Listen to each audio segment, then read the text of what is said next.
অনেকে স্ট্যাটাস দিয়েছে মোবাইলের মধ্যে, এতদিন যা চেয়েছেন তার পক্ষে ছিলাম, এখন যা চাচ্ছেন তার পক্ষে নই। তখনই আমরা চিনেছি মুনাফিককে, তখনই আমরা চিনেছি নাস্তিকদের দোসরকে, তখনই আমরা চিনেছি জালেম জুলুমবাজের দোসরকে। ঠিক কিনা? আমরা চিনে গেছি। সমাজের মধ্যে দেখবেন আপনাকে ঘুমে, ঘরের মধ্যে ঘুমে থাকতে দেয় নাই, আপনাকে ঘরে থাকতে দেয় নাই, আপনার নামে পুলিশ পাঠাইছে, আপনার নামে ওয়ারেন্ট জারি করেছে, তখনই আমরা বুঝে গেছি জালেমের দোসরকে। কিন্তু এমনি এমনি যদি স্বাধীন হয়ে যেত, আমরা তো ওই কালফিটদেরকে চিনতাম না। এই পৃথিবীর ইতিহাসে এমন কোন ইতিহাস নাই যে একটা সরকার পালিয়ে যাওয়ার পর তার আন্ডা বাচ্চা নিয়ে পালিয়ে যায়, এরকম কোন ইতিহাস নেই। পালিয়ে যায়, কিন্তু এইভাবে মন্ত্রী, এমপি, বিভিন্ন প্রশাসনের বড় বড় কর্মকর্তা, পুলিশ প্রশাসন, র্যাব প্রশাসন, বড় বড় কর্মকর্তাগুলো, সাংবাদিক, এরপরে বিচারপতি থেকে শুরু করে সবাই পালিয়ে যায়। এত বড় ইতিহাস এই বাংলাদেশে শুধুমাত্র সম্ভব হয়েছে। ঠিক কিনা? পৃথিবীর ইতিহাস আপনি খুঁজে পাবেন না এইভাবে পালিয়ে যায়। তাহলে আপনাকে আমাকে চিনিয়ে দিল, চাইলেই আল্লাহ তাআলা বিজয় দিতে পারতেন, কিন্তু আমাকে আপনাকে চিনতে হবে এই জালেমদের দোসর কে ছিল, তাদেরকে ছাড় দেওয়া হবে না। আল্লাহ রাব্বুল আলামিন সূরা বাকারার 193 নম্বর আয়াতে বলেন যে ফিতনা দূর করে দ্বীনকে বিজয় করা। আল্লাহ রাব্বুল আলামিন বলেন ওয়াকাতিলুহুম হাত্তা লা তাকুনা ফিতনাতুন ওয়া ইয়াকুনা ad-দীন লিল্লাহ ফাইন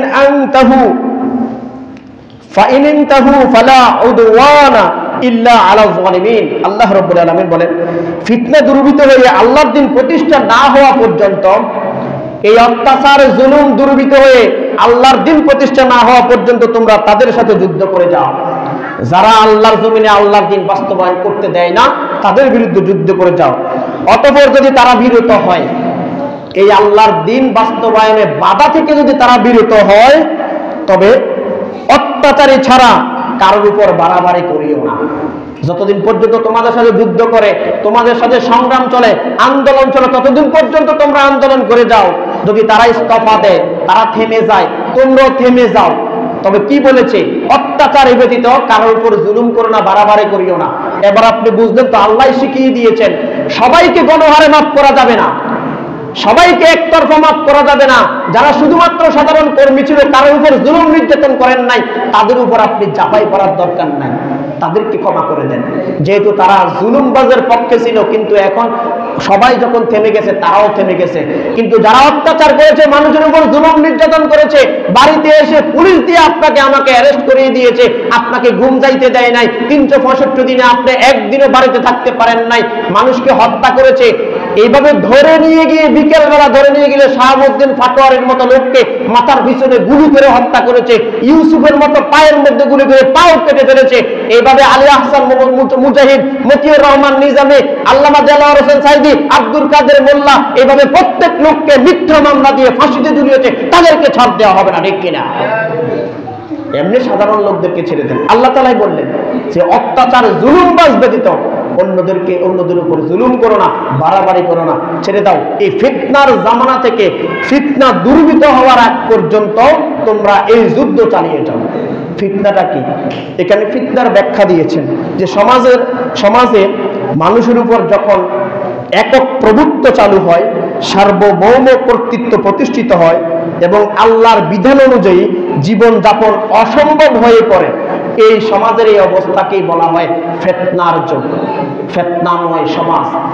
তাহলে আমাদের এই অবস্থা হয়েছিল, একক প্রভুত্ব চালু হয়ে গিয়েছিল, সমাজের মধ্যে ইসলাম মাফিক জীবন যাপন করা অসম্ভব হয়ে গিয়েছিল। আবরার ফাহাদকে যখন হত্যা করা হলো, তাদেরকে যখন জিজ্ঞেস করা হলো কেন তাকে হত্যা করলে, বুয়েটের একজন স্টুডেন্ট মানে হচ্ছে সর্বোত্তম ডিগ্রিধারী, তার মেধা অনেক বেশি, এই জন্য বুয়েটে চান্স পেয়েছে। আপনি আমি এমনি এমনি পাবো না, সেখানে লেখাপড়া করে যোগ্যতার ভিত্তিতে সেখানে যাওয়া লাগে। এই বুয়েটের একজন স্টুডেন্টকে যখন পিটিয়ে হত্যা করা হলো, তাকে বলা হলো কেন তাকে হত্যা করলো, কল বললো যে শিবির সন্দেহে তাকে হত্যা করা হলো। পুলিশ যখন তাদেরকে জিজ্ঞাসা করা হলো তোমরা জানলে কিভাবে সে শিবির, ও নামাজ পড়ে, দাঁড়িয়ে ইসলামের কথা কয়ে, এই জন্য শিবির। তাহলে ইসলাম মাফিক জীবন পরিচালনা করাটা হুমকির মুখে হয়ে গিয়েছিল, হুমকি হয়ে গিয়েছিল। এই জন্য আমাদেরকে আল্লাহর রাস্তায় জিহাদ করে দেশের সার্বভৌমত্ব রক্ষার জন্য, ইসলাম রক্ষার জন্য সর্বোত্তম চেষ্টা করতে হবে। ঠিক কিনা?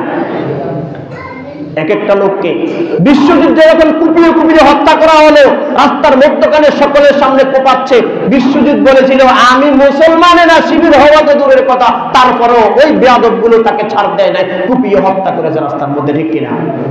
2006 সালে 28 অক্টোবর আমাদের কিছু ভাইদেরকে ঢাকা পল্টনের মধ্যে সেই মোড়ের মধ্যে নিয়ে তাদেরকে লাঠি বৈঠা নামক এই আন্দোলনের কথা বলে তাদেরকে পিটিয়ে হত্যা করেছে। এই ভিডিও আপনি এখনো দেখবেন। হত্যা করেছে, হত্যা করার পর তাদের লাশের উপরে নৃত্য করেছে, নেচেছে, এরকম বেয়াদবগুলো, ঠিক কিনা? তাহলে তাদেরকে তো ছাড় দেওয়া হবে না, তাদের বিচার এই জমিনেই হবে ইনশাআল্লাহ।